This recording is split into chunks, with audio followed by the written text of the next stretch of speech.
la supervisión de sus madres, padres, representantes o responsables. Venezuela amanece con fuerza, Venezuela amanece en unidad, porque la fuerza es la unión. La fuerza es la unión, la fuerza es la unión, te digo. Venga toda Venezuela a organizarse. La fuerza es la unión, la fuerza es la unión. Y a poner tu granito de arena, dale por Venezuela. Actívate, en la unión está la fuerza. Por eso te digo que la fuerza es la unión. Muy buenos días, Venezuela. Bienvenidos todos a este su espacio. La Fuerza de la Unión, una tribuna abierta de la sociedad democrática venezolana para compartir con todos ustedes, más allá de cualquier distingo puntual, partidista o ideológico, la angustia, la preocupación, la justa indignación por lo que ocurre en nuestro país y también la certeza, la confianza, la esperanza de que trabajando juntos, de que remando unidos en la misma dirección, seremos capaces de construir la Venezuela de trabajo y de respeto, la Venezuela con alimentos y con medicinas, la Venezuela con democracia y con libertad, que todos necesitamos y que ciertamente merecemos. Un conjunto de noticias muy relevantes, muy importantes, abre la mañana de este martes 12 de mayo. Se las repaso rápidamente, sabiendo que nuestro excelente colega Pedro García Otero va a tener luego un paseo más reposado por estas informaciones. El Nacional nos dice lo siguiente: contraer el virus o pasar hambre. Ese es el debate al que se someten millones de venezolanos durante la pandemia. La gente del Pitazo nos trae la siguiente información. El FAES reprime protesta por agua al municipio Carvajal en Trujillo. Otra información también con el Pitazo como fuente. 6 personas fueron detenidas por cacerolazo y destrozos en Apure. Otra información, esta vez del diario El Nacional. Gritos, golpes y empujones Se armó una trifulca en Guanare en un intento por recoger agua. Esto lo comentamos nosotros ayer, decíamos que pasamos de los juegos del hambre, de la ficción, a las guerras de la sed en la realidad. Esto fue en Guanare.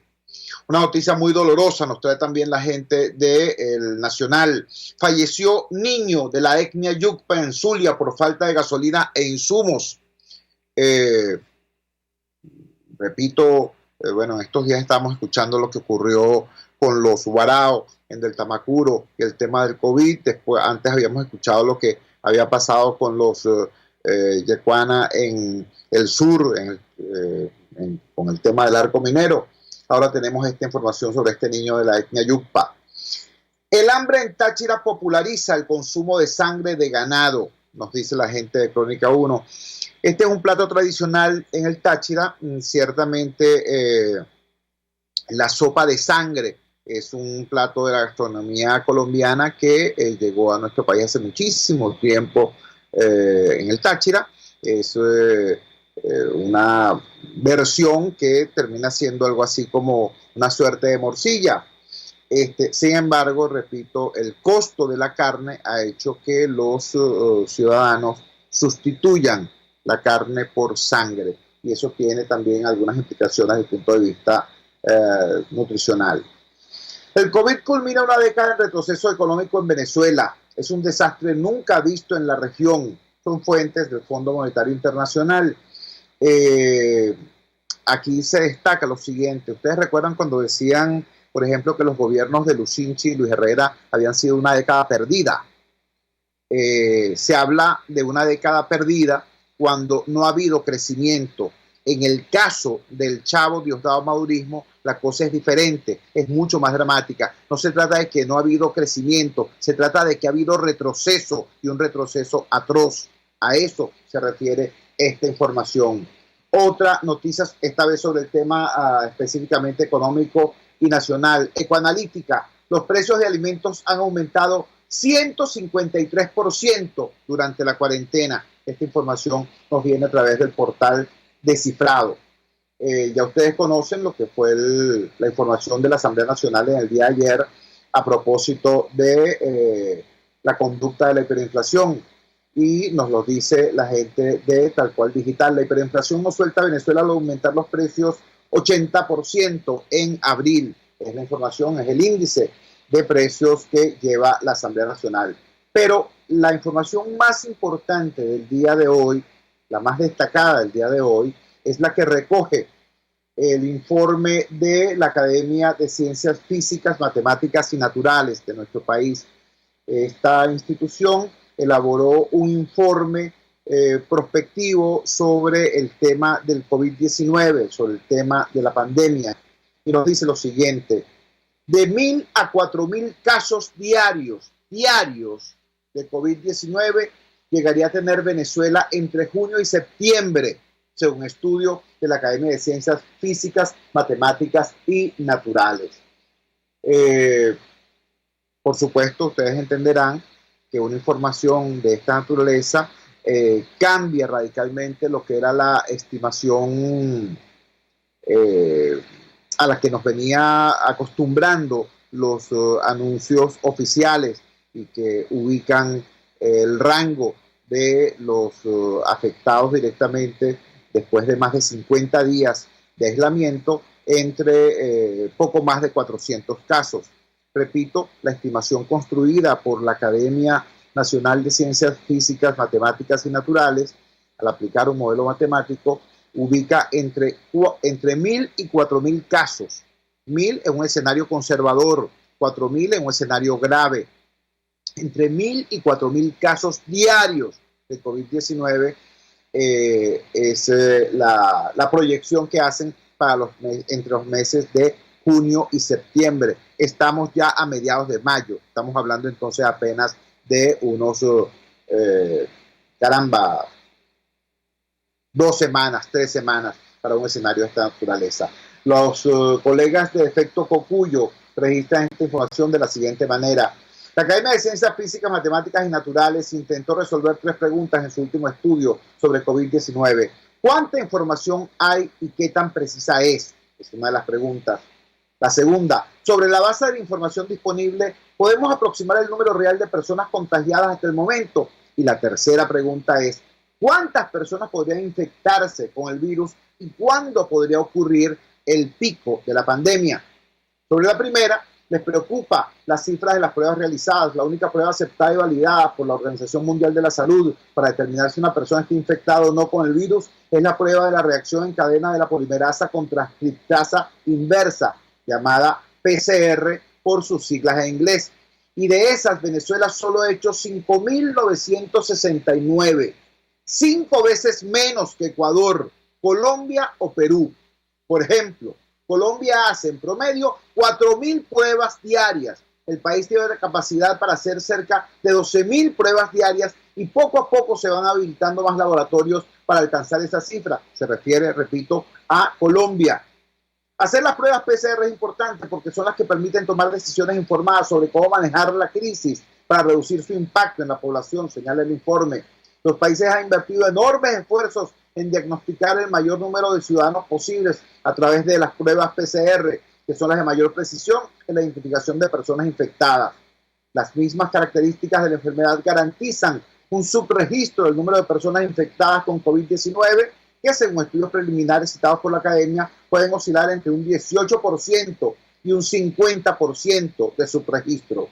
El grado de subregistro depende de la cobertura diagnosticada del país. Cuando los países han reportado una primera muerte atribuida a COVID-19, cientos o incluso miles de personas podrían estar infectadas en la población, muchas de ellas sin registro, señala el informe, que además dice que es probable que exista un subregistro significativo en nuestro país. Proyecciones de la pandemia.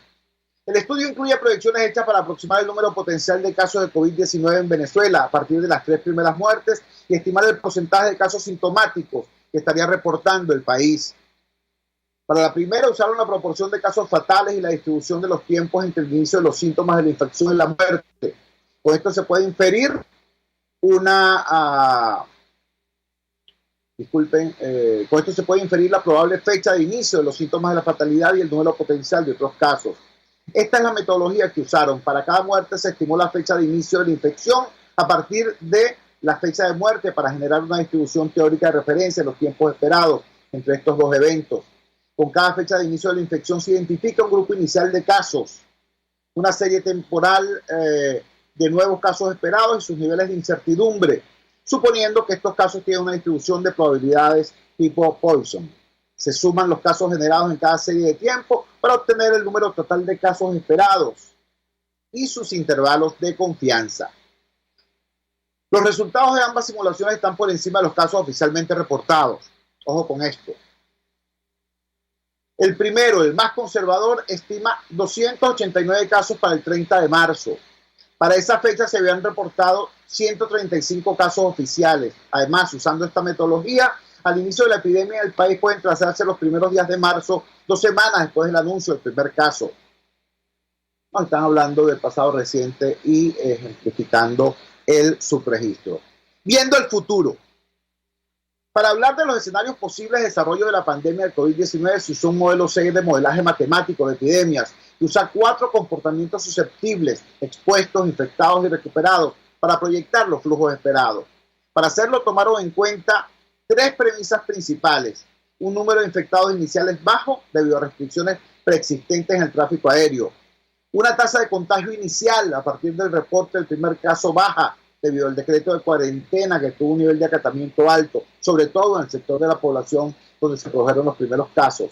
Y tercero, una tasa de contagio creciente debido a la incapacidad de la población a mantener la cuarentena, sobre todo en el sector de la población más vulnerable, en donde ya hay transmisión comunitaria y debido a una creciente percepción de que la epidemia se controló y por lo tanto no sería necesario mantener el distanciamiento social. Esta percepción deriva del retardo con el que se ha desarrollado la epidemia y probablemente la magnitud del subregistro. Con eso se desarrollaron 3 escenarios con diferentes velocidades de contagio, pero con un mismo resultado. Más de 1.000 casos por día para el caso de la epidemia. En el escenario trabajado con una tasa de contagio más leve, el modelo predice un pico con un poco más de 1.000 casos nuevos cada día después de la primera semana de septiembre. En el de un aumento sustancial en la tasa de contagio, se esperan más de 4.000 nuevos casos por día durante la primera semana de junio. Aunque el estudio señala que los intervalos de certeza de algunos modelos pueden ser amplios, sirven para descartar escenarios casi imposibles para reducir la incertidumbre y tomar acciones a futuro. Bueno, señores, por supuesto, esto se trata de escenarios que nadie quiere, que nadie desea. Todos desearíamos ciertamente que tengamos un impacto muy leve de la pandemia. Hemos dicho en este programa, lo hemos repetido, que por distintas razones, y aquí hay algunas que han sido señaladas, en nuestro país la pandemia ha tenido un comportamiento más lento, no distinto, sino más lento. ¿Por qué decimos esto? ¿Cuál es la diferencia entre un concepto y el otro? Bueno, hay una primera realidad. Nosotros no tenemos pulmones distintos a los pulmones de los ecuatorianos. Nosotros no tenemos sangre distinta a la sangre de los brasileros. Nosotros no tenemos un ADN diferente al ADN de los colombianos. Nosotros somos seres humanos que tenemos exactamente la misma vulnerabilidad ante el virus que las personas de estas otras partes de la región. Pero además tenemos un sistema de salud muchísimo más frágil, una economía muchísimo más débil, un tinglado institucional, un soporte institucional muchísimo más vulnerable. Por eso hemos dicho, caramba, ¿cuál es el objetivo de la cuarentena? ¿La cuarentena cura? No. La cuarentena retrasa el contagio. La cuarentena le da tiempo a los países para entonces colocar sus sistemas de salud en las condiciones de poder enfrentar con más probabilidades de éxito el pico de la pandemia. Al tener tiempo, entonces se fortalece el sistema sanitario, se compran los respiradores que haya que comprar, se fortalecen las unidades de cuidado intensivo de los hospitales, se dota de material de bioseguridad, de recursos de bioseguridad a el personal médico en particular y en general a todo el personal de salud. Es decir, se utiliza el tiempo para eso. Ahora, cabría preguntarse, ¿para qué hemos utilizado el tiempo acá en Venezuela?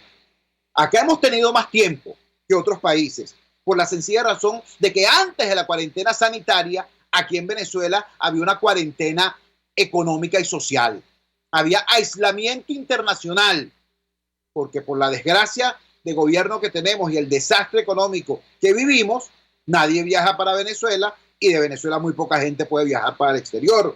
Y además no hay interacción al interior del país, no hay viaje entre las regiones, porque no hay gasolina. Esto que estamos sufriendo los caraqueños hoy, lo vienen sufriendo los caraqueños de la Venezuela profunda desde hace años. Entonces, por esas razones, en Venezuela, el comportamiento de la pandemia ha sido más lento. Hemos tenido más tiempo. ¿En qué hemos utilizado ese tiempo? Con dolor tengo que decir que hemos utilizado ese tiempo, que los actores políticos han utilizado ese tiempo, que los tomadores de decisiones, quienes tienen en sus manos las palancas del poder y quienes quieren tenerlas, han utilizado ese tiempo para hablar paja.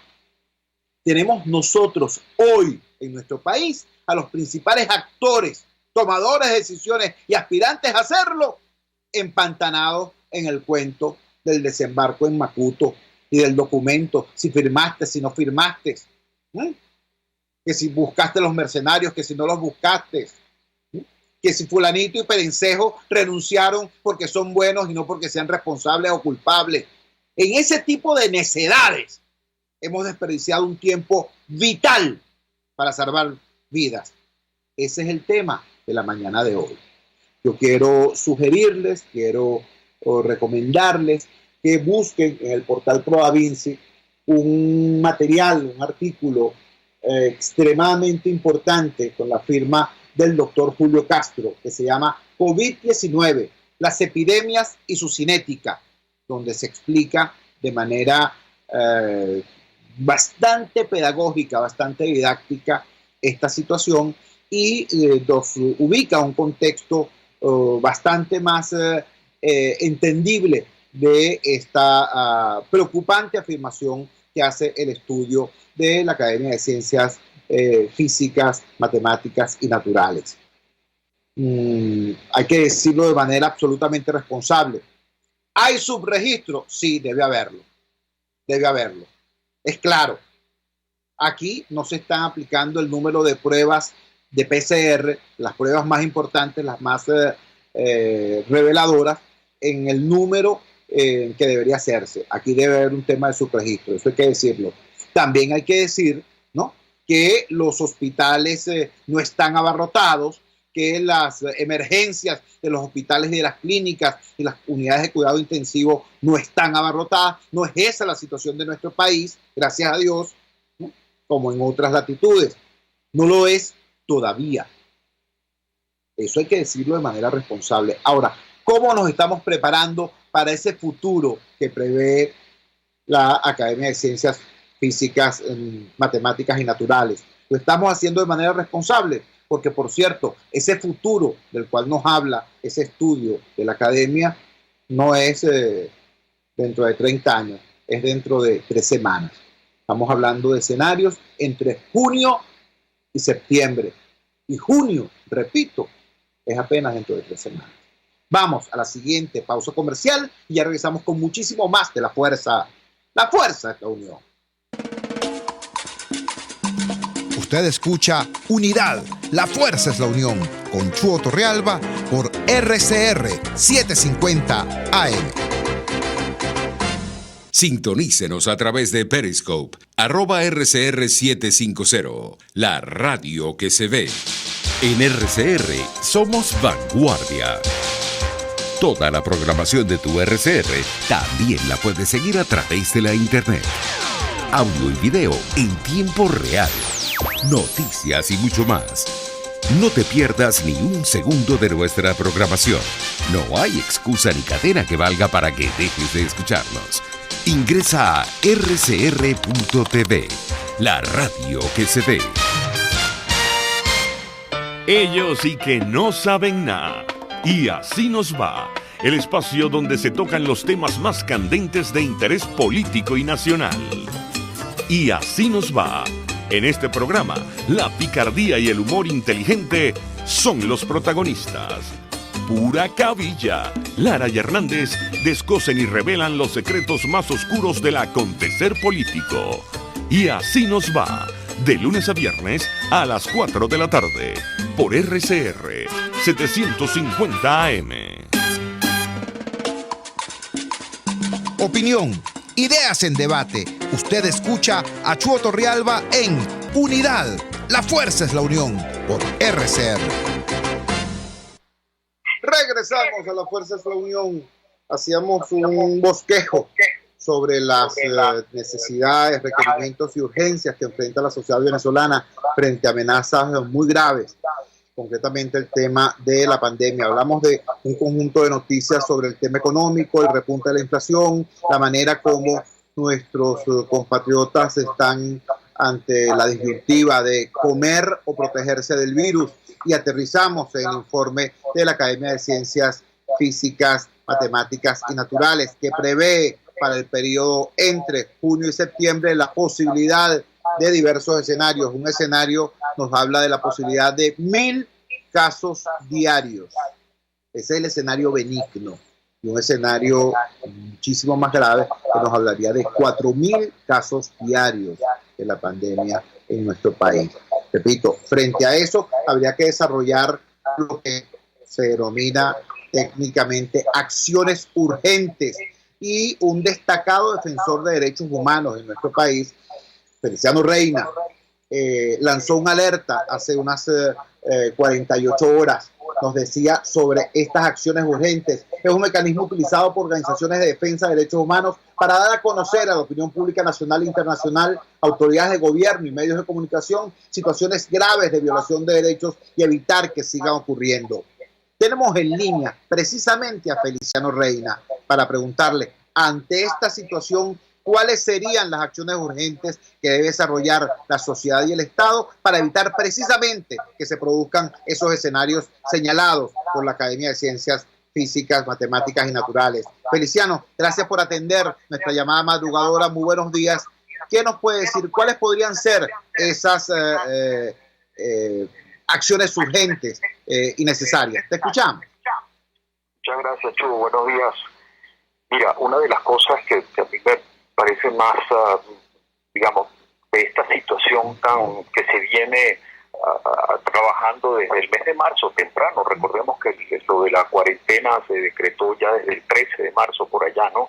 Es que no estemos hablando de las necesidades previas de las personas para poder hacerle frente a lo del coronavirus de la manera más adecuada, que es dar las herramientas, los mecanismos, los insumos también para poder respetarla. No es realista pedirle a una población que viene ya de un periodo previo de lo que hemos llamado la emergencia humanitaria compleja, con dificultades para obtener alimentos, con dificultades para transportarse, con problemas de electricidad, es decir, de toda una serie de condiciones que hacen la vida muy precaria y que llevaron a un número de casi 5 millones de personas a irse de Venezuela para poder sobrevivir.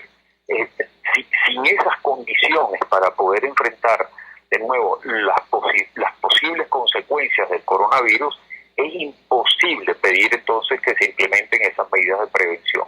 Uno de los temas sobre los que estamos llamando la atención es precisamente que no se le puede pedir a una gente que está viviendo el día que se quede en su casa o que compre comida para 2 o 3 semanas para poder guardar cuarentena. Eso no es real en Venezuela.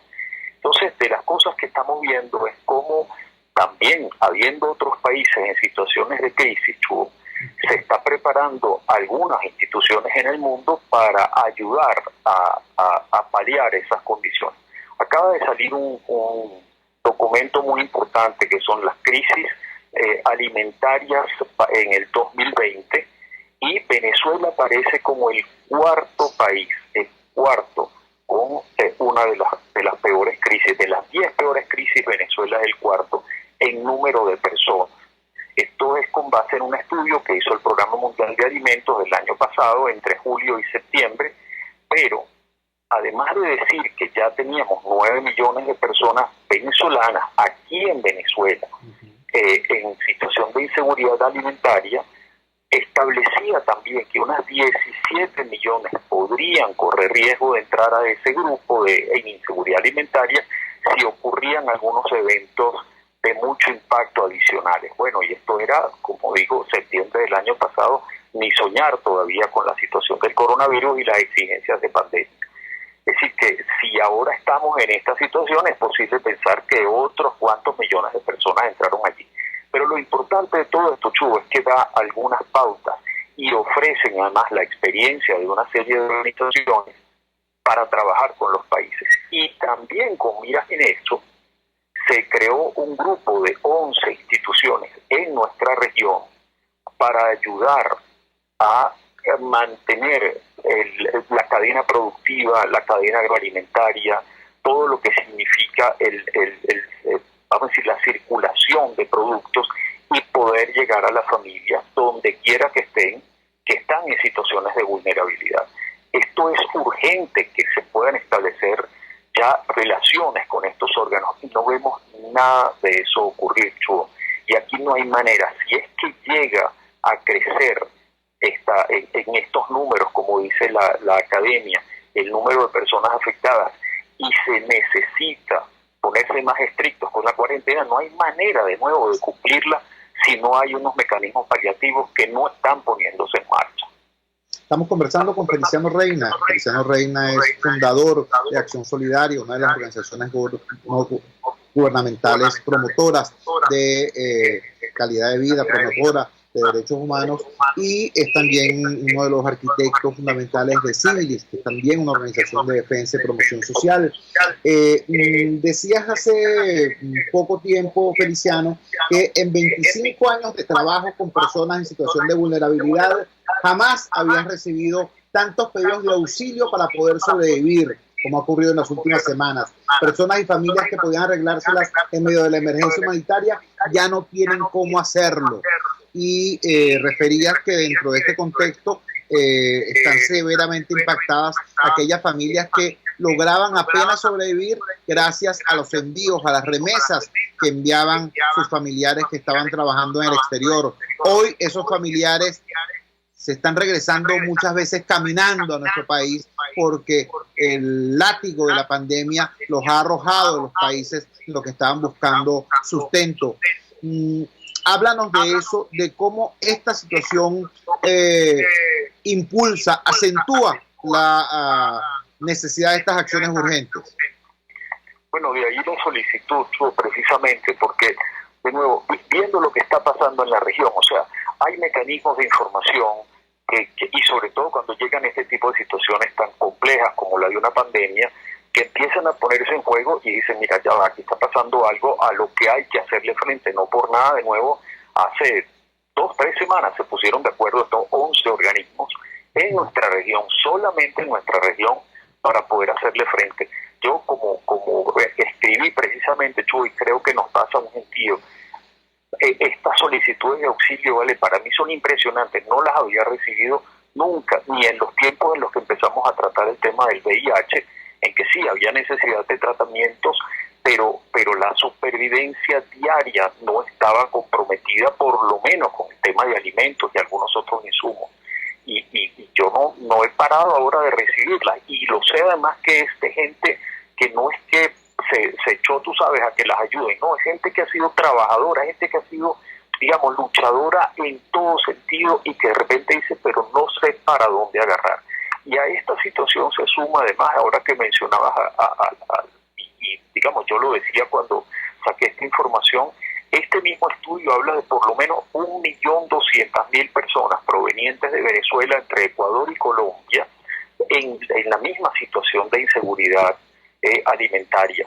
Entonces, por eso es que el planteamiento es que, digamos, es urgente que podamos implementar en el país. Aquí hay una responsabilidad principalísima del gobierno del señor Nicolás Maduro, porque es quien tiene la llave para que esos organismos entren al país y de manera, digamos, perentoria puedan implementar esos mecanismos de provisión de alimentos, de medios de vida mínimos, para que la gente cumpla de nuevo con esas condiciones de cuarentena, de resguardo, que pueden prevenir que las afecte además encima el coronavirus, Y por otro lado, también, digamos, parte de lo que se propone es ayudar al sector agroalimentario, que está impactado por el problema de la gasolina, de poder transportar sus insumos, que no ha recibido a tiempo los insumos del periodo de invierno, como nos lo han dicho quienes manejan el tema. Yo no soy experto, pero los he escuchado y dicen que esto compromete la producción para el 2021. O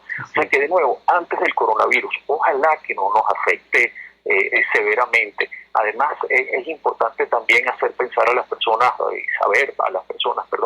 que quienes se ven afectados de manera crítica, que tienen que entrar en emergencias, es una minoría de las personas afectadas por el coronavirus. Bueno, pero si no hemos llegado todavía a ese momento, es hoy cuando tendría que tomarse esas acciones. La Asamblea Nacional y el reconocimiento de 60 países a su presidente tiene también la posibilidad de abrir mecanismos de financiamiento, porque por supuesto ese trabajo con organismos implica recursos económicos. Y nosotros como sociedad también, parte de lo que decía es que tenemos que mantener nuestra voz alzada para que esos mecanismos se implementen ya. Si no, realmente creo yo que en poco tiempo vamos a ver una población que, como tú dijiste temprano del programa, o de hambre o por el coronavirus, pero yo tengo que salir a la calle y el coronavirus por lo menos pudiera dejarme con unos síntomas leves o en una condición asintomática, pero necesito sobrevivir, yo tengo que salir a producir, y eso es lo que tenemos que, digamos, poder promover con apoyo de estos órganos internacionales. Estamos conversando con Feliciano Reina, a quien agradecemos altamente que nos dé su visión, porque suele ser como efecto una visión precisa pero sobria. O sea, no están viendo ustedes acá apasionamientos políticos ni banderizos, sino una preocupación venezolana sobre esta situación. Finalmente, Feliciano, quisiera conocer tu opinión sobre el siguiente aspecto de la situación. Por un lado, se está hablando en el mundo y aquí en nuestro país de las posibilidades de flexibilizar la cuarentena. En países que han manejado esto con muchísima seriedad, el caso de Alemania, por ejemplo, se ha notado cómo tras cada intento de flexibilizar la cuarentena se han producido rebrotes en el número de casos. Repito, en países donde esto se ha manejado con muchísima seriedad y con buenos resultados. Acá en Venezuela yo tengo la preocupación de que la cuarentena, en primer lugar, no es una realidad uniforme. La cuarentena no ha sido observada de la misma manera en todos los lugares, en todas las regiones y en todos los estratos sociales.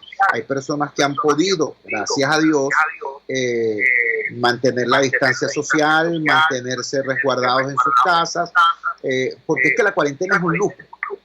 O sea, implica tener la capacidad de financiarla. Hay muchos venezolanos que no tienen esa capacidad, donde la cuarentena ha sido mucho más laxa o no ha habido cuarentena. Entonces, ante esa situación diferenciada, ¿cómo abordar una supuesta flexibilización? ¿Cómo observas eso tú desde tu perspectiva como defensor de derechos humanos y con el conocimiento que tienes de esta situación? Mira, Chuy, yo lo que he visto también en otros países, he seguido muy de cerca la situación española. Bueno, tengo familia ya que incluso ha sido afectada por el coronavirus. Yo lo que veo es que efectivamente, tú lo acabas de decir, la puede respetar un grupo de la población, otro sencillamente no puede. Y aquí, en medio de todo, yo creo que ha sido importante ver que hay horarios de flexibilidad. Lo sé por también personas de nuestra organización que viven en Katia y que ven todo el movimiento desde muy temprano, por cierto, no es solamente en las horas establecidas. Pero es que, de nuevo, no es posible pedirle cuarentena a unas familias que viven al día, que tienen que salir todos los días a comprar algo para poder comer. No es posible pedirles compre para 3 semanas y guarde la cuarentena y que salga uno solo y compre y regrese a la casa. Eso no es real. Incluso aquí sí se está hablando de desescalarla, de flexibilizarla. Ya eso hace tiempo que no es cierto que tengamos una cuarentena estricta. Y de nuevo, para mí, menos mal, lo que debería haberse hecho y debe hacerse mucho más todavía es cómo es que no se guarda esa cuarentena si no puede hacerse para sobrevivir. Es decir, proveer los insumos que las personas necesitan, como la mascarilla, por ejemplo, insistir en guardar esa distancia física que es necesaria, no estar en aglomeraciones en lo posible. Es decir, pero si se va a comprar una bombona de gas que no llega desde hace un mes y por fin aparece, ¿cómo evita que se aglomere una cantidad de gente? Tiene que haber, es decir, unas maneras de ayudar sin represión, sin los castigos que hemos visto, sino con conciencia, para que se cumplan las medidas, por lo menos esas de un distanciamiento físico, para poder preservarse de contraer el coronavirus. Y en caso de que lo contraigan, también estar seguros de que se ve si es, digamos, una situación de síntomas leves o de síntomas moderados que se pueda llevar no en clínicas y hospitales, porque si llegan también a congestionarse está haciendo un daño. Para allí deben ir solamente los casos más críticos, los que se pueden complicar, y nunca tratar a una persona afectada, como alguien que pone en peligro una comunidad. Mira que nosotros venimos de haber visto eso ocurrir con el VIH.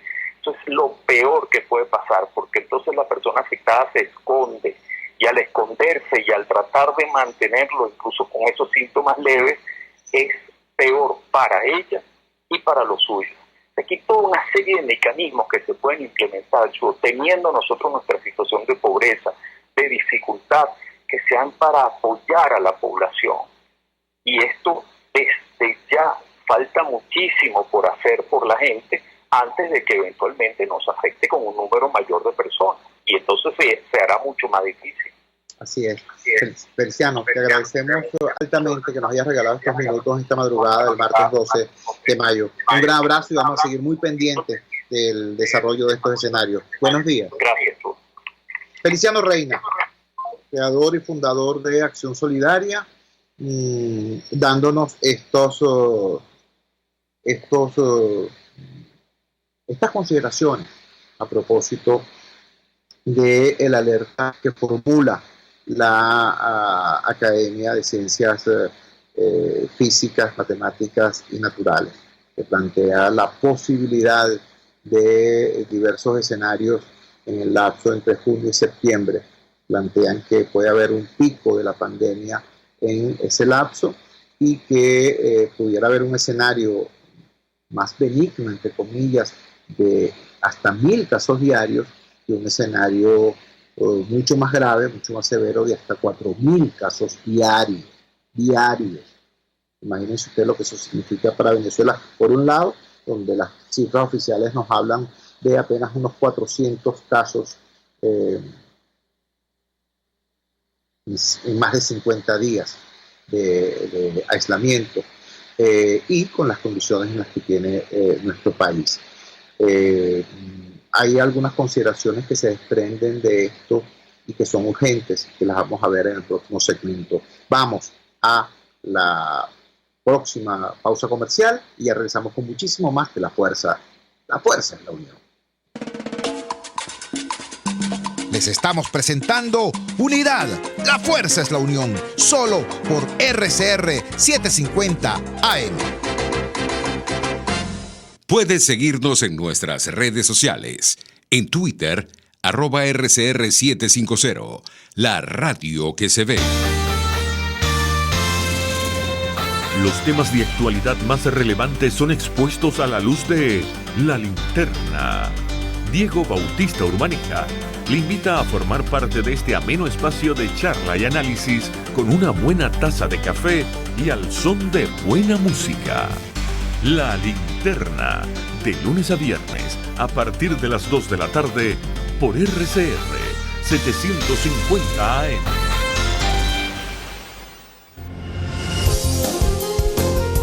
RCR 750 AM, porque lo bueno une.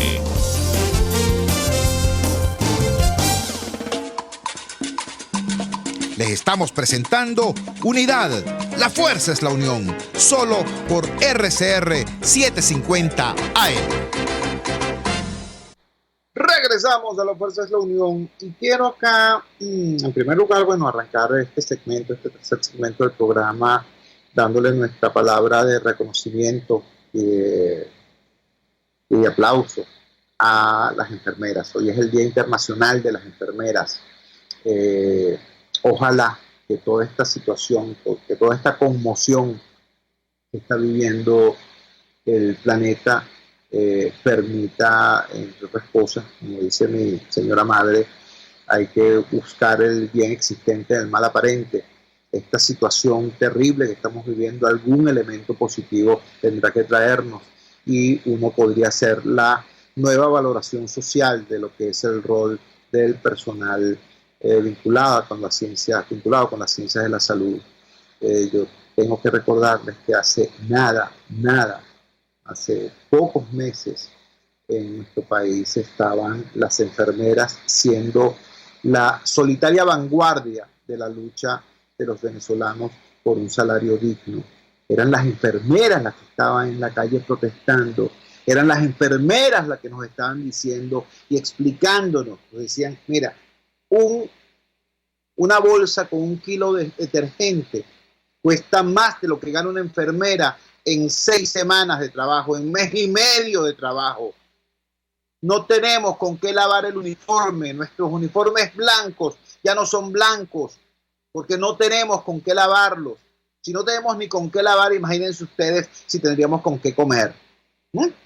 Eso, recuérdenlo, estaba planteado en el primer plano de la agenda informativa venezolana hace apenas 6, 8, 9 semanas.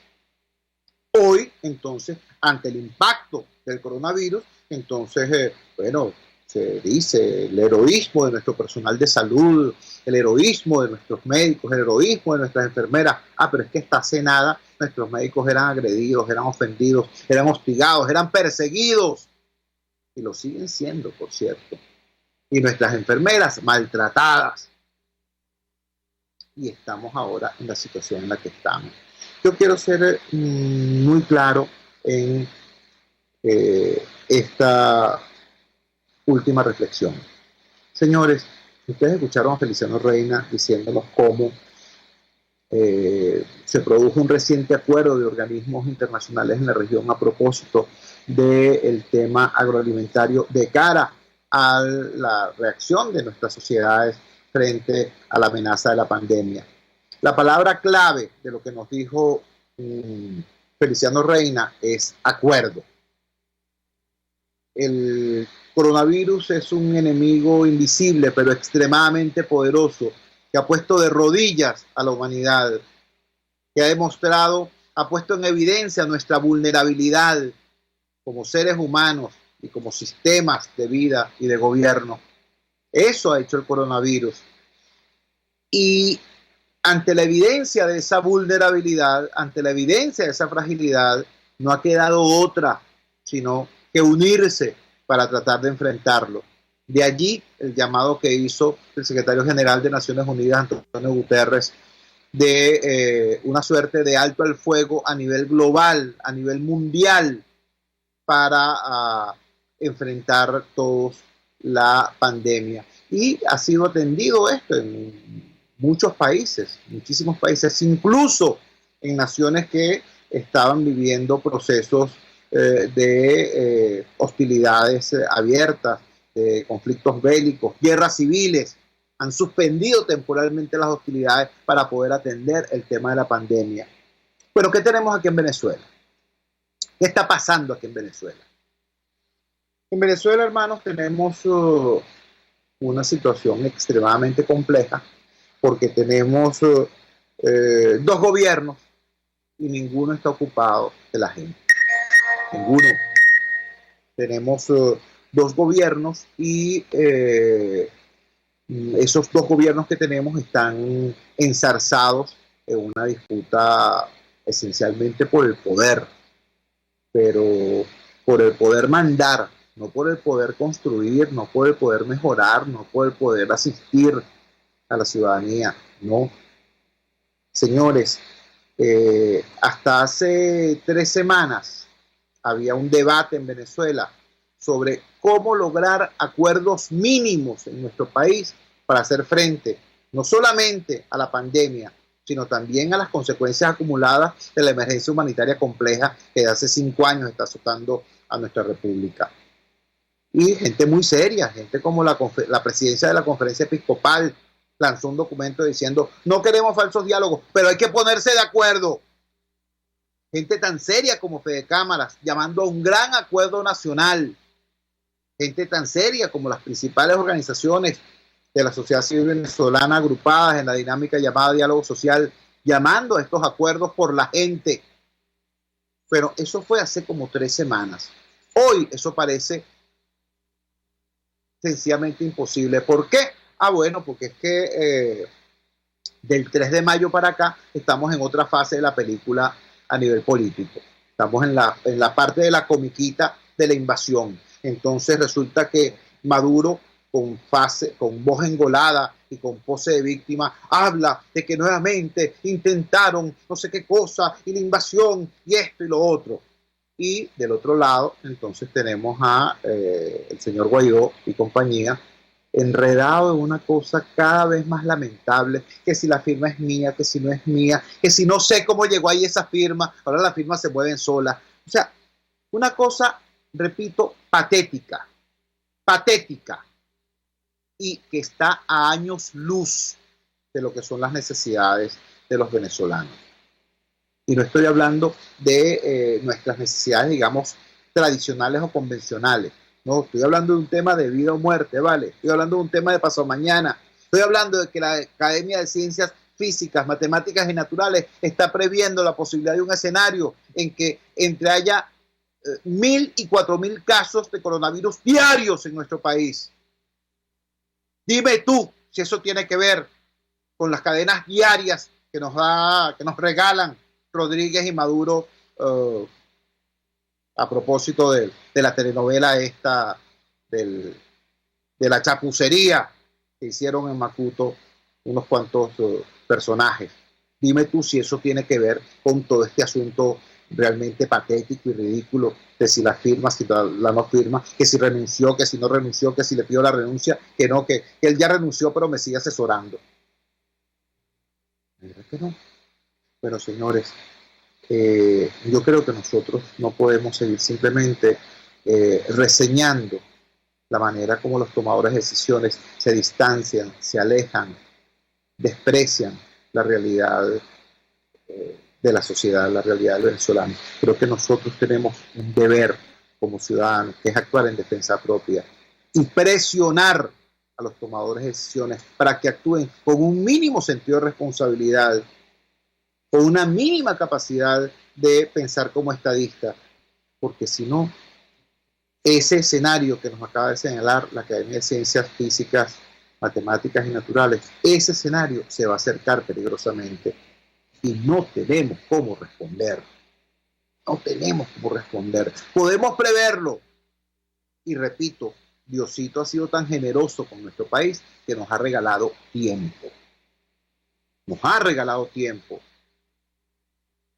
No se trata simplemente de compararnos con la tragedia de lo que ocurrió en España, con la tragedia de lo que ocurrió en Italia, de lo que pasó en Nueva York, ¿vale? Nueva York, la gran manzana, la capital del mundo. Terrible, ¿verdad? Bueno, no hay que irse tan lejos. Miren lo que pasó acá. Miren lo que pasó en Guayaquil. Miren lo que pasó en Guayaquil. En Guayaquil llegaron los respiradores y ya no había quien los operara porque los médicos habían muerto. Aquí en Guayaquil. En Brasil, en Río de Janeiro, hay una situación muy compleja.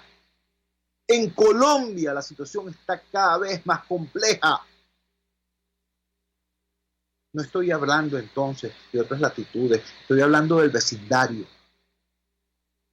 ¿Qué va a pasar? ¿Qué vamos a permitir que pase?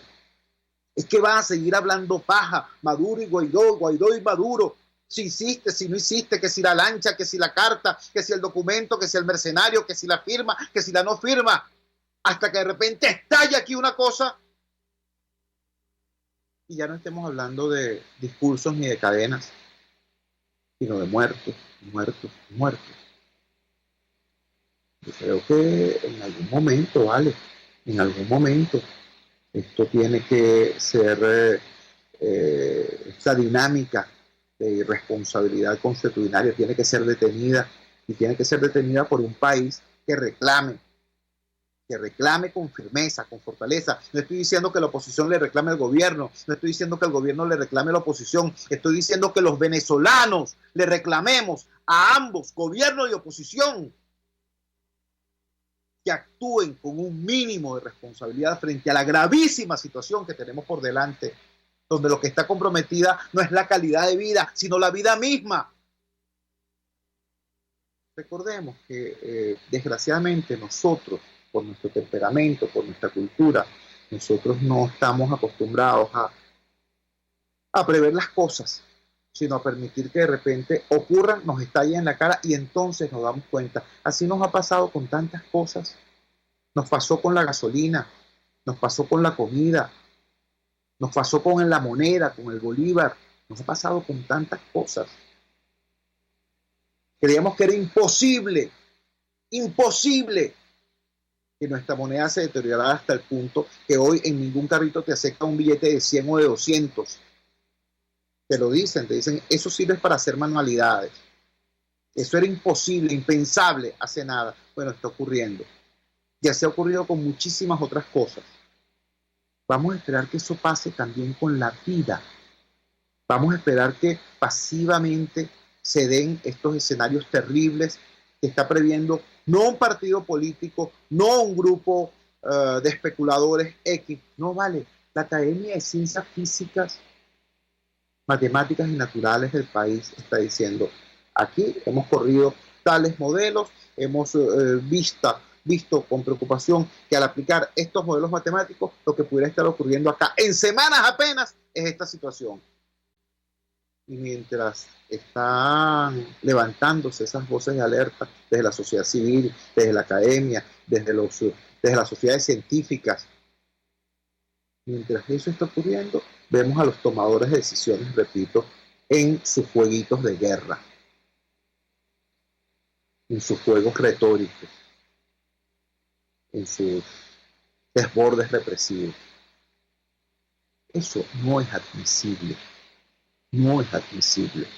Y repito, si usted ciudadano es de izquierda o de derecha, si es civil o si es militar, si es de gobierno o de oposición, usted antes de cualquier cosa, usted es persona, usted es humano, usted es venezolano y usted es padre de familia. Así que actúe y presione a quien usted pueda presionar para que, repito, los tomadores de decisiones actúen con un mínimo de responsabilidad. Quienes tienen hoy las palancas del poder en sus manos y quienes quieren tenerla, tienen la obligación de actuar en función de un mínimo sentido de responsabilidad. Lo que está en juego es muy grave y esto puede impactar para siempre y cambiar el perfil del país, cambiar el perfil del proceso de Venezuela como nación. O puede cambiar para mal y está en manos de quienes hoy tienen el poder que eso no sea así. Pero no van a actuar por motu propio, no van a actuar porque les duele el país, ya lo han demostrado. Hay gente que está más enamorada del poder que del país y es nuestro deber como ciudadanos hacer la legítima presión para que actúen con sentido de historia, con sentido de país, para que actúen en función de las necesidades de Venezuela y no de sus obsesiones con el poder. Trabajamos para ustedes en la dirección general de la emisora, Jaime Nestares, al frente de los controles estuvo César Arteaga. Habló para ustedes su amigo, comunicador popular, activista social, ciudadano en lucha por la democracia y por la libertad, Jesús Chuo Torrealba. Ahora más que nunca, fuerza, Venezuela, porque la fuerza es la unión. RCR presentó Unidad, la fuerza es la unión, con Chuo Torrealba, solo por RCR 7.